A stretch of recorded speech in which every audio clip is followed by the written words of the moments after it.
사티야, 가자. 안돼, 안돼, 들었다.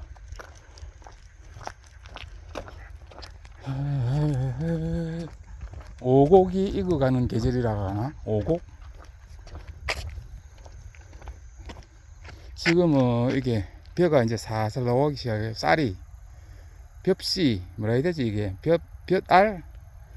볕알들이 사 이제 나오고, 일찍 나온 애들은 저렇게 누렇게 변하고, 저렇게 누렇게 변한 애들은 왜 빨리 심었냐면은 추수 때 수확을 해가지고 저 수확한 쌀로 밥도 해먹고 제사도 지내고 이러려고 하는 거죠. 그걸 뭐라 하지? 조생종이라고 하나?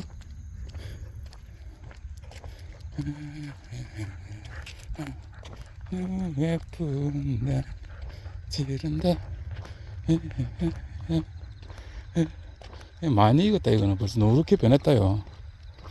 저기 어디는 8월 중순에 벌써 수확한 데가 있다고. 그거는 이제 극조생종이라 해가지고 또 개발된 게 있겠죠. 그거는 이제 우리나라 먹는 것보다도 뭐 도와주고 뭐 식량 굶는 나라에 원조하기 위해서 개발했다는 품종도 있더라고. 쌀이 8을 조금 넘으면 그냥 수확해버려.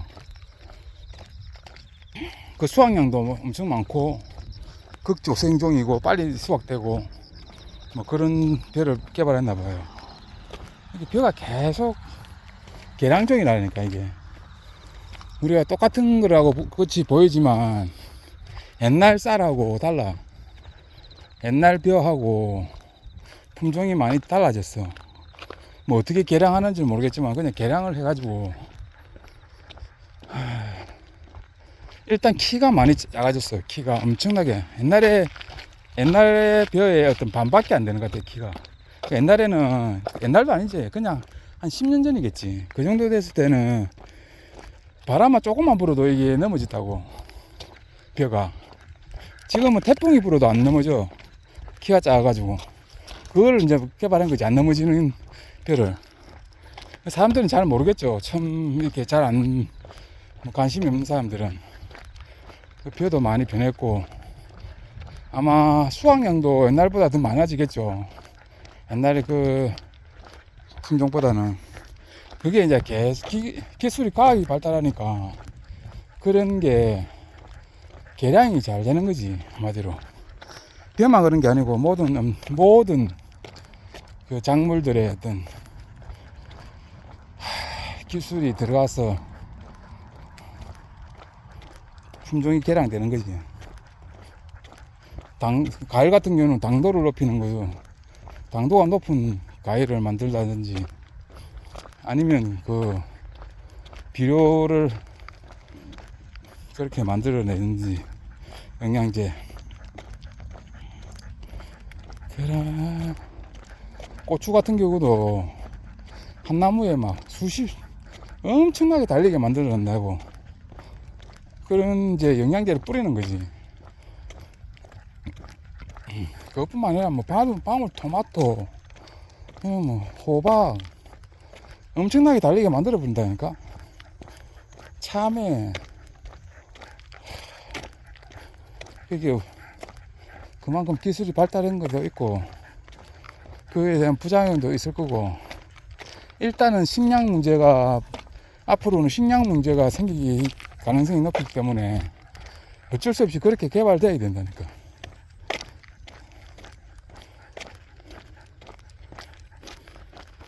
식량 문제가 있을 거라고 상상도 못 하겠지만 그게 그렇게 긴 미래, 먼 미래에 있는 일이 아니라고. 곧 닥칠 수도 있어. 지금도 조금씩 그런 현상이 나타나고 농산물 가격이 자꾸 높아지고,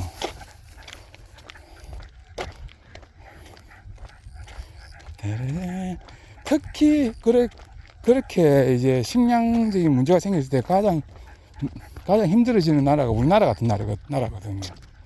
전혀 대비를 안 하잖아. 그리고 대부분의 농산물을 수입하는 나라니까. 우리나라가 작업도리가 높은 것 같이 보이지만 쌀 외에는 거의 대부분이 수입으로 그게 돼 가잖아, 곡물들이. 작업도는 뭐 우리나라 쌀은 거의 뭐 80% 될 것 같고, 그것도 쌀도 뭐 수입도 많이 할 텐데 수입 안 하면 어떻게 될지 모르겠고, 하여튼 우리나라 이제 작업도 오는 건 과일 정도, 우리나라에서 먹는 과일 뭐 사과, 배, 감, 뭐 포도도 많이 줄어들었을 것 같은데, 느낌에. 그런 거. 농업이 대비를 하려면 어제도 말했지만 다양화가 돼야 되는데, 그런 거에 대한 대책이 전혀 세울 수도 없어. 지금 농사 짓는 사람들이 없기 때문에. 식량 문제가 발생하면은 대한민국 같은 나라가 제일 위험하다고. 거의 농업에 대한 어떤 대책이 거의 안 써 있기 때문에.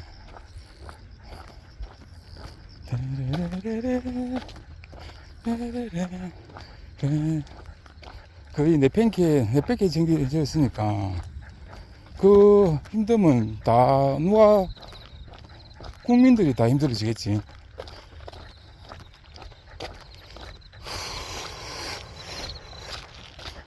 아무 생각 없이 살면 안 된다니까. 농업에 관심을 가져야 돼. 우리나라 농업을 지켜야 되고 보호해야 되고 살려나가야 된다고. 어떻게 해서든 국가 세금을 갖다가 넣든지 뭐 투자하든지, 막 젊은 사람들을 밀어 넣든지 했으라도. 야, 이 큰 차가 막 다녀가지고 다 부서질 뻔네.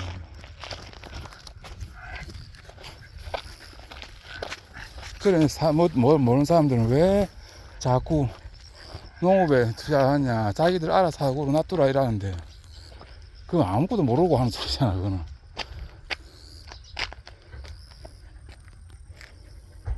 교육 사업을 투자하는 것만큼 나는 투자해야 된다고 보는데, 농업에 그만큼 비중을 둬야 될 시대가 왔다고. 먹거리가 좋아야 된다니까. 뭐든. 옛날에 JYP가 자기들 소속사 직원이나 연예인들은 최고 좋은 유기농만 먹인다고 하더라고. 그게 맞다니까. 먹는 게 제일 중요하다니까. 식단 제일 좋은 음식을 먹으려면 돈을 투자해야 되는 거지.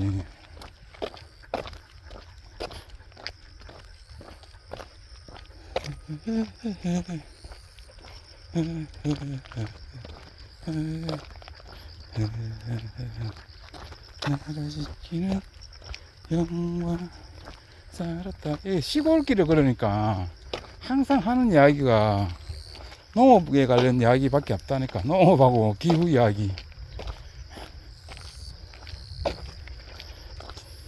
진돗개 이야기는 하고 싶은데 하면 말이 많아.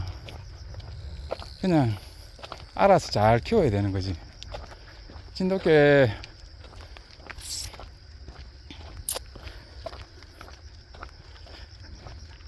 그냥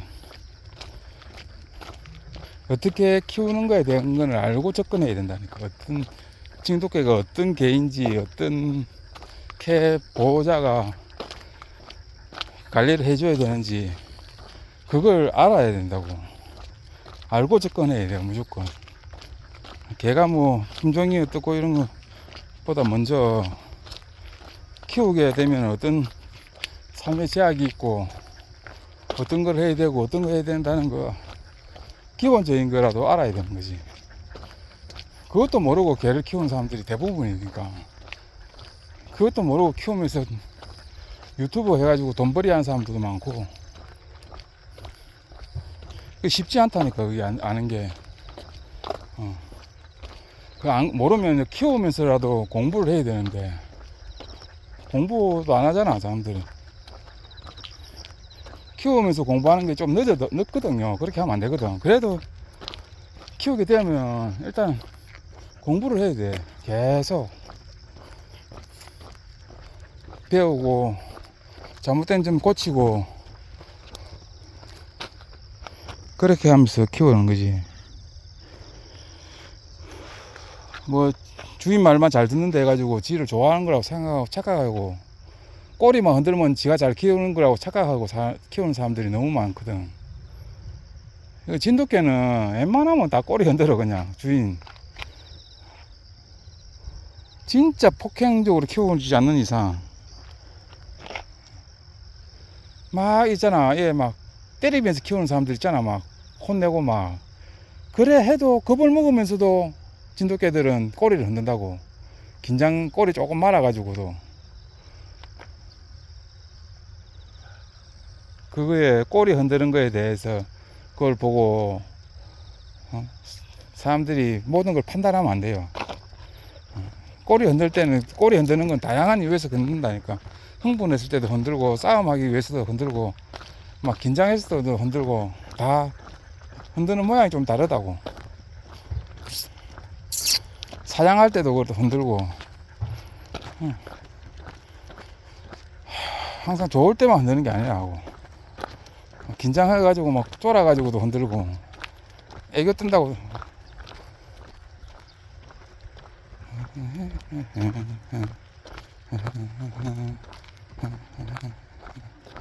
그리고 기본적으로 실내 배변을 안 하기 때문에 최소한 하루에 2번은 나가야 줘야 되고 에너지가 넘치는 종자이기 때문에 산책하는 그 양도 많아야 돼요. 젊었을 때는. 지금 이 사태는 나이가 들어가지고 이제 반밖에 안 하는 것 같은데 옛날에 비해서 반도 안 되겠다. 30, 40%밖에 안 되겠다 이제는. 옛날에는 목줄만 산책하는 게 아니고 막 들판에도 막 뛰어다니고 이랬다고. 에너지가 너무 넘쳐가지고. 그러고 또 목줄 산책도 하고 그러니까 엄청나게 에너지 소모를 많이 시켰죠. 그걸 알아야 된다고. 그 에너지 소모가 잘 안 되고 스트레스가 많이 받고 이러면 이 문제가 될 수 있어. 그러면 이제 사람들이 이렇게 생각하지. 저 진돗개는 문제가 많은 개다 이렇게 생각하지만 진돗개가 문제 있는 게 아니고 그 주인이 문제가 있는 거야. 잘못 키우고 있으니까 그러는 거야.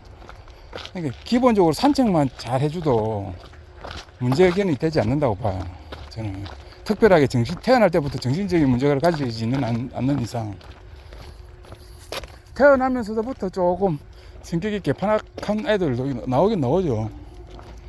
그런데 그런 애들도 산책을 잘 해주고 이래주면 그냥 잘 산다고 내가 봤을 때는.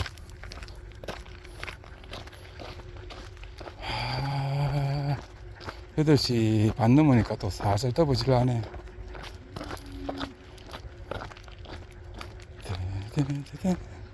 가자 사티야. 오늘은 산에 물 뜨러 가야 되고 가지치기도 다 시작해야 되고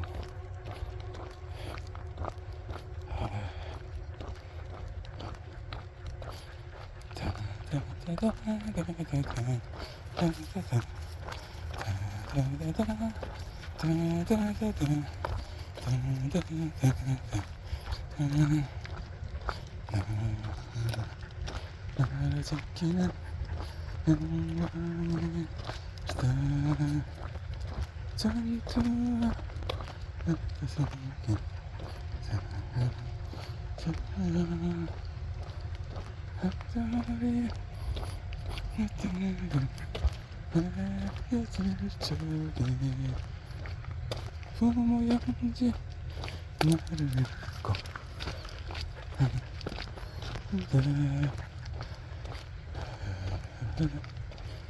네.